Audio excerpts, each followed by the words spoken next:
মোরসালিন কোন ক্লাসে পড়ো? ট্রুতে। কালকে সে 4টা শিং মাছ পেয়েছে, তো আজকেও সে আসছে সেই আশায়। এখানে জালও আছে দেখা যাচ্ছে। এই জালের নাম কি জানো? ও চায়না জাল, কেউ কেউ রাক্ষসী জাল বলে। কারণ রাক্ষসী জাল বলার কারণ হলো প্রচুর যা কিছু আছে সব কিছু তার ভিতরে চলে যায়। তো সে কালকে এই যে দেখা যাচ্ছে এটা হলো বড়শির লাঠি, এটাকে গ্রাম্য ভাষায় ছিপ বলে। ওই পাশে আসছে লাঠি, ওই আরেকটা দেখা যাচ্ছে লাঠি। তারপরে এই যে যে কাঠের যে ছোট জিনিসটা দেখা যাচ্ছে সাদা, এটাকে বলা হয় টন, না?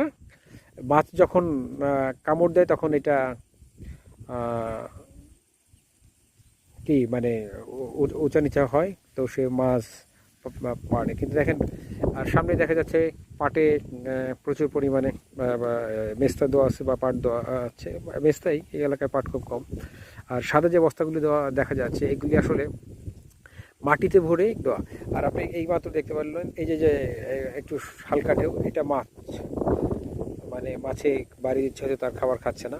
তো এই যে কথাটা বলতে গিয়ে এই কথাটা আর কি বলা হলো যে ইদানিং দেখা যাচ্ছে যে এই যে যে নোংরা পানি, মানে পাটের বা বিস্তারের কারণে পানিগুলি নোংরা হয়ে গেছে। মাছ তারপরেও মাছ যুদ্ধ করে আছে, তারপরে এরা ধরে নিচ্ছে। আসলে এই মাছে তো গন্ধ হওয়ার কথা, মানে প্রচুর গন্ধযুক্ত জিনিস খাচ্ছে। তো যাই হোক, একটা ছোট ভাই মাছ ধরছে, কষ্ট করছে এই বয়সে।